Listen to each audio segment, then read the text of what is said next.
The scent of barbecue smoke wafted through the air, a thick, mouth-watering aroma that would have made any normal person's stomach growl. But for Ethan, it sent a jolt of panic through his chest. He wasn't hungry, he was terrified. Because he knew that somewhere in the middle of all that delicious grilling was something that should not be there. Something that had 4 tiny hooves, a fluffy white coat, and the most innocent, big-eyed stare. Snowball, his baby goat. Just this morning, Snowball had been safe in his pen, happily chewing on a piece of old rope like it was the greatest treasure on earth. Now, he was gone.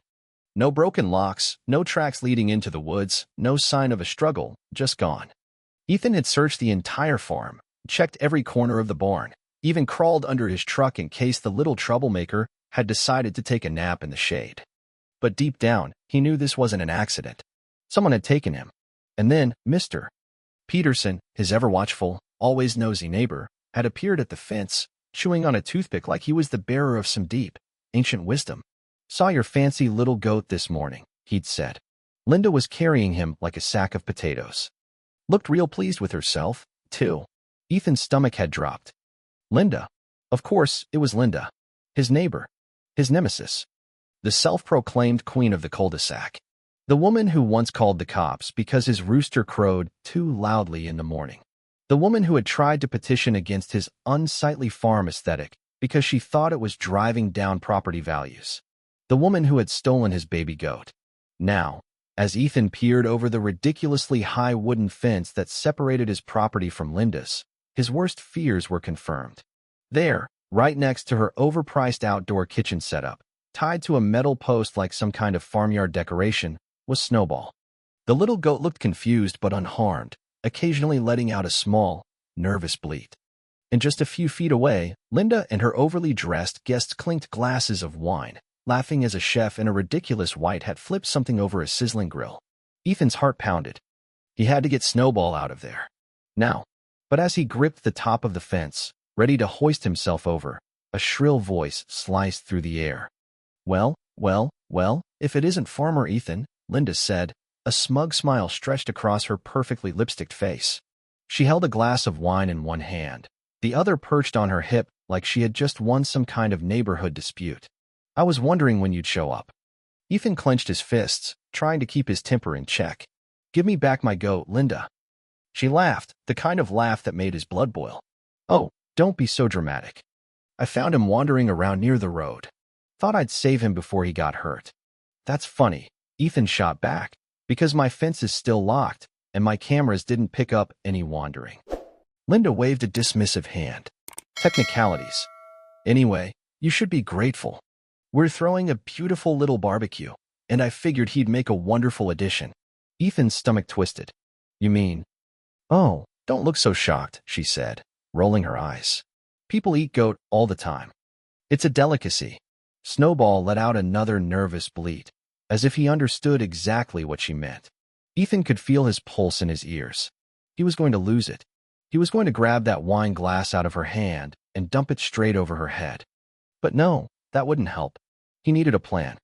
Taking a deep breath, he forced a calm he definitely did not feel. "All right, Linda. Let's be reasonable. That goat belongs to me. You can't just steal him." "Oh, please," she interrupted, taking a slow sip of her wine.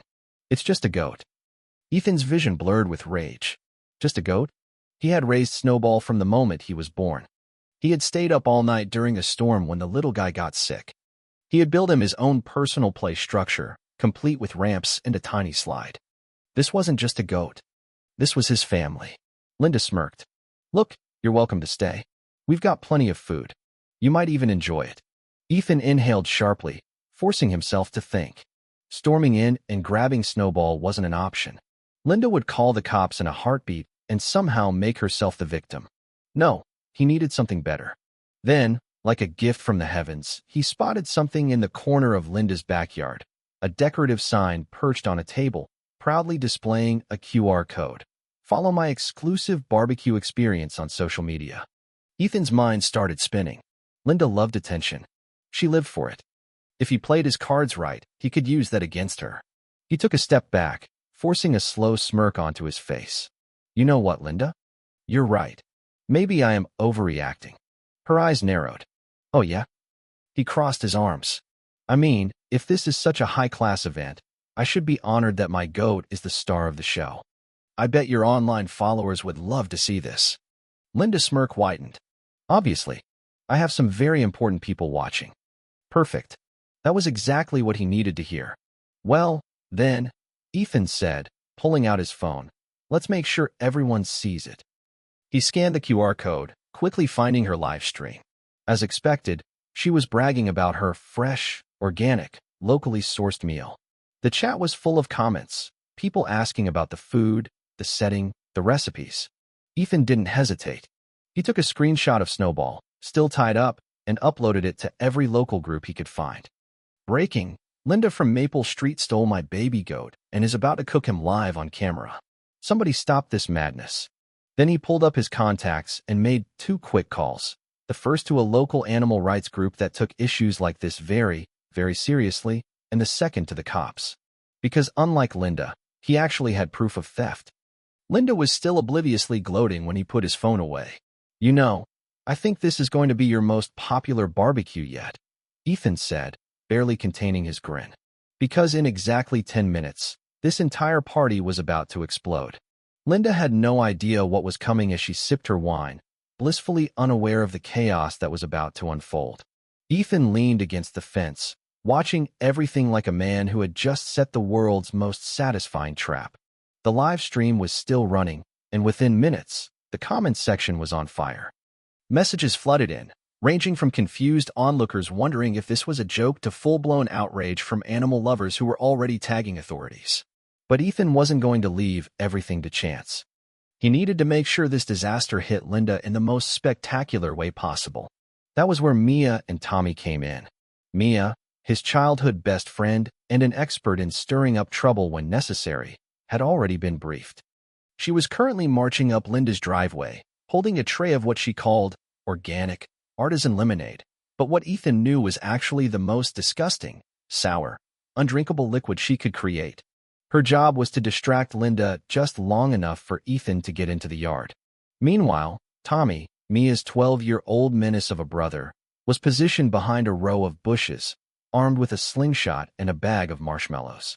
Because if anyone was going to defend a goat named Snowball, it might as well be literal marshmallows. His mission was simple: cause chaos. The moment Mia rang the doorbell, Ethan slipped through the side gate, careful to stay low. Linda's guests were too busy mingling to notice him. Snowball was still tied up, looking utterly unimpressed with the entire situation. Ethan crept toward him, whispering, "All right, buddy, let's get you out of here before you become someone's main course." Then, right on cue, Mia's voice rang out from the front. "Good evening, everyone. Would you like to try some hand-squeezed, ethically sourced, farm-fresh lemonade?" Linda, who had been in the middle of bragging about her party's exclusivity, turned around with an irritated sigh. "Ugh, are you seriously selling drinks right now?" Mia beamed, completely unfazed. "Oh, absolutely. And let me tell you, it's so exclusive, only the most refined palates will appreciate it." Linda, whose entire personality revolved around being considered refined, sniffed. "I suppose I could try a sip." Mia handed her a cup with an innocent smile. The second the liquid hit Linda's tongue, she made a sound that could only be described as a dying cat attempting opera. She spat it out all over her expensive outdoor furniture, clutching her throat. "What is this? Are you trying to poison me?" Mia gasped in mock horror. "Oh no. That was my extra bold batch. You must have a very sensitive palate." As Linda gagged and scrambled for a napkin, Tommy made his move. From his hiding spot, he pulled back his slingshot and let a marshmallow fly. It arced beautifully through the air and smacked one of Linda's guests right in the forehead. The man, mid-sip of his wine, choked in surprise, spilling red liquid all over his white blazer. Before he could even react, another marshmallow struck the back of Linda's head, sticking to her perfectly styled blonde bob. She shrieked, spinning in confusion. By the time the third marshmallow launched, pure anarchy had broken loose. Linda's guests, now thoroughly rattled, were scrambling to dodge the unexpected sugary assault. In the middle of it all, Mia kept apologizing while subtly blocking Linda's path back to the backyard. Ethan took his chance. He quickly untied Snowball, scooping the little goat into his arms. "All right, buddy. We're making a run for it." But just as he turned to leave, a voice stopped him cold. "And just where do you think you're going?" Linda had somehow managed to escape Mia's diversion. Her face was still twisted in fury from the lemonade fiasco and the marshmallow attack.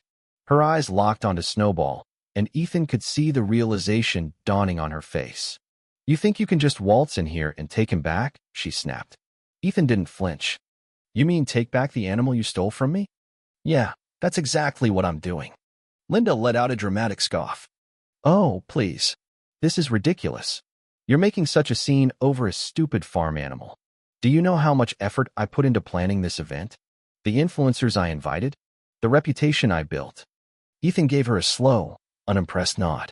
"Yeah, you built yourself a real empire here, Linda. Too bad it's about to collapse." Before she could ask what he meant, a new sound cut through the madness, the distant wail of sirens. Linda's smug expression faltered. She glanced around, as if trying to figure out whether this was some kind of prank. Then, one of her guests, still holding their phone, gasped. Linda? Your live stream is blowing up. And not in a good way."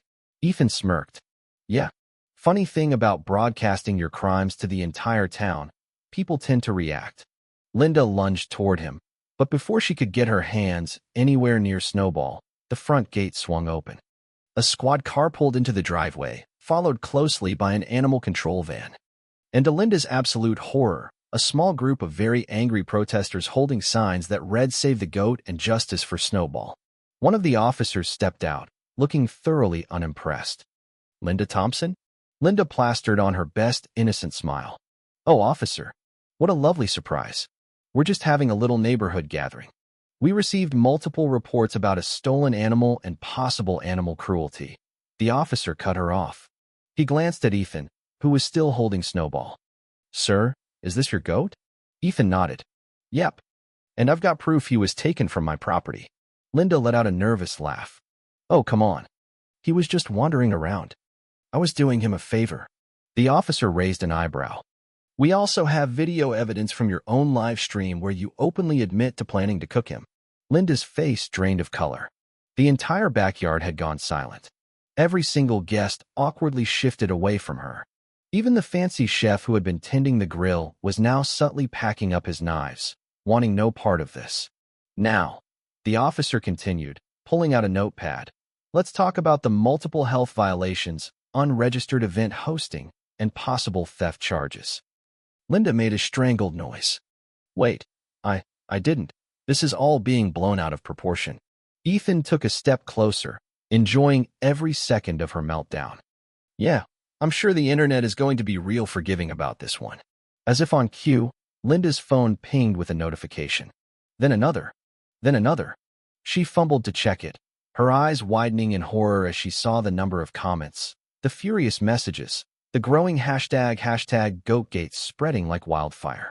Snowball let out a triumphant bleat, as if celebrating their victory. Ethan gave him a proud pat. "Don't worry, buddy. You're going home." And as Linda's perfect, carefully curated world collapsed around her, Ethan couldn't help but think revenge had never tasted sweeter. Linda stood frozen in the middle of her backyard, gripping her phone like it was the only thing keeping her upright. Her face was a fascinating mix of disbelief, horror, and rage as she scrolled through the tidal wave of comments flooding her live stream. Each notification chipped away at her carefully curated social image, exposing her as the town villain in real time. The elegant, high-class atmosphere of her barbecue had crumbled into a disaster zone of chaos, sirens, and angry voices. Ethan didn't even try to hide his amusement.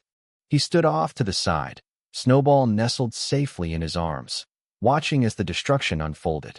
The police officers were already moving in, questioning Linda, asking for permits she definitely didn't have, while the animal control officers examined Snowball, making notes about his condition. The protesters were still outside the fence, chanting slogans that had turned into a mix of "Save the Goat" and "Cancel Linda." And Linda's guests, sensing the ship was sinking fast, were hastily gathering their things and slipping away before they got dragged into the scandal. Linda, however, wasn't giving up so easily. With the same unearned confidence that had gotten her into this mess, she snapped out of her trance and turned to the lead officer, planting her hands on her hips like she was the one in charge. "This is ridiculous. I'm the victim here. That man," she pointed aggressively at Ethan, "trespassed on my property. He broke into my event. He stole that goat from me." Ethan snorted. "You mean the goat you stole from me first?" Linda ignored him. "Officer, do you know who I am?" she demanded. "I have connections. Important ones. Do you really want to ruin a perfectly wonderful evening over a misunderstanding?" The officer, who looked like he had exactly zero patience for her nonsense, slowly raised an eyebrow. "Ma'am, I don't think you understand the situation you're in." He motioned to the animal control officer beside him. "We have enough evidence to charge you with theft, animal cruelty, and multiple health and safety violations. And that's before we even get into the live stream footage where you openly admitted to planning to cook a stolen pet." Linda's mouth opened and closed like a fish gasping for air. That was taken out of context. One of the officers let out a dry chuckle. "The video where you literally said, 'This is going to be the best fresh, farm-to-table meal ever?' That context." Her face flushed bright red. I was joking. Obviously, no one was actually going to eat the goat. It was all for show." Ethan gave Snowball a scratch behind the ears. "Well, that's funny, because I distinctly remember you telling me I should be honored that he was going to be the star of the meal." Linda's frustration boiled over, and she turned on Ethan, seething. "You think you're so clever, don't you?" Ethan grinned. "Not really, but I don't need to be when you're doing all the work for me." Linda let out a sharp breath, clearly trying to compose herself. She glanced around at the remaining guests, looking for support, but they were all suddenly very interested in their phones, avoiding eye contact. Even the chef who had been manning the grill was now nowhere to be seen, probably deciding that his career wasn't worth being associated with whatever this disaster had turned into. One of the officers finally sighed and pulled out a small notepad. "All right, Linda Thompson. As of now, we are issuing citations for unlawful animal possession, failure to obtain proper permits for food preparation, and hosting an unregistered public event." Linda stiffened. "Citations? For now." The officer continued, "But considering the overwhelming video evidence, you should probably expect a visit from a judge real soon." Linda's expression flickered with panic, but she still wasn't backing down. "I'll fight this. I have lawyers. I have connections. This whole thing is being blown out of proportion." Mia, who had been casually sipping a soda by the fence, chimed in cheerfully. "Yeah, well, I don't think the internet agrees with you." Linda whipped her head toward her, glaring. "What are you talking about?" Mia held up her phone. #GoatGate is trending. You're already at 20,000 views. "Oh, and someone turned your meltdown into a meme." She turned the screen toward Linda, where a screenshot of her shouting "It's just a goat" had been captioned with "When you try to barbecue the wrong pet." Ethan couldn't help it. He laughed. Linda's face burned with fury. "This isn't over." Ethan gave her a slow, almost pitying smile. "Oh, Linda, it really is." As if to prove his point, the cops handed her a folder full of citations and turned back toward their vehicles. The animal control officers, satisfied that Snowball was unharmed, gave Ethan a nod of approval before packing up as well. The protesters, now that their mission was a success, began taking victory selfies in front of Linda's gate, celebrating their small but mighty triumph. Linda, meanwhile, stood completely still in the middle of the backyard, surrounded by the wreckage of what was supposed to be her perfect event. The once pristine white tablecloths were stained with spilled wine. Marshmallows littered the ground like tiny, sugary landmines. And her carefully curated social status was going up in flames faster than the fire in her abandoned grill. Ethan adjusted Snowball in his arms and gave Linda a final nod. "Good luck cleaning this up." With that, he turned on his heel and walked toward the gate. Mia and Tommy followed, Tommy casually tossing one last marshmallow over his shoulder like a final parting shot. As soon as they stepped back onto Ethan's property, Mia let out a victorious cheer. "That was beautiful. I mean, honestly, better than I even imagined." Ethan exhaled, finally letting the tension in his shoulders ease. He set Snowball down, and the little goat immediately began bouncing around happily, blissfully unaware of how close he had come to disaster. Mia nudged Ethan. "So, how does it feel to have completely ruined Linda's social life in one night?" Ethan scratched his chin thoughtfully. You know, I think I could get used to this whole hero thing. Tommy grinned. Marshmallows are the real hero. We should get him his own Instagram. Ethan smirked. You know what? That's actually not a bad idea. Mia laughed. Oh, she's going to lose her mind if your goat ends up being more famous than she is. Ethan glanced back at Linda's yard, where she was still standing motionless, staring at her phone as the full weight of her downfall settled in. Yeah, he said with a satisfied nod. I think that's a risk I'm willing to take. Snowball let out one last triumphant bleat, and with that, Ethan led his little crew back toward the barn, leaving Linda to deal with the ruins of her disastrous evening. In the days that followed, #GoatGate continued to trend. Linda's social media accounts were flooded with angry comments and memes. Her attempts to spin the story only made things worse, as more and more people came forward with tales of her entitled behavior. The local news even picked up the story, running a segment titled "The Goat That Broke the Internet." Ethan, on the other hand, became something of a local hero. Snowball's Instagram account, which Tommy had set up, quickly gained thousands of followers. People sent in fan art, memes, and even donations to help support Snowball's legal fund, though Ethan made it clear that any extra money would go to local animal shelters. Linda, meanwhile, faced a mountain of legal troubles. The citations were just the beginning. The animal rights group Ethan had called launched a full investigation into her actions, and the local health department shut down her outdoor kitchen indefinitely. Her carefully curated reputation was in tatters, and her connections seemed to vanish overnight. As for Ethan, he couldn't have been happier.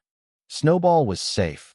Linda had gotten what she deserved, and he had proven that even the smallest among us, whether a baby goat or a humble farmer, could stand up to injustice and win. And as he sat on his porch that evening, watching Snowball play in the yard, Ethan couldn't help but smile. Revenge, he thought, really was a dish best served cold, or in this case, with a side of marshmallows. Thank you for taking the time to listen to today's story on Store of Good Stories. If this story touched your heart or made you think, don't forget to hit like and share the video to spread this positive message to more people. And if this is your first time here, make sure to subscribe and turn on the notification bell so you won't miss any of the meaningful stories we share every week. Your support is the biggest motivation for Store of Good Stories to keep bringing heartfelt and valuable stories to you. See you in the next video.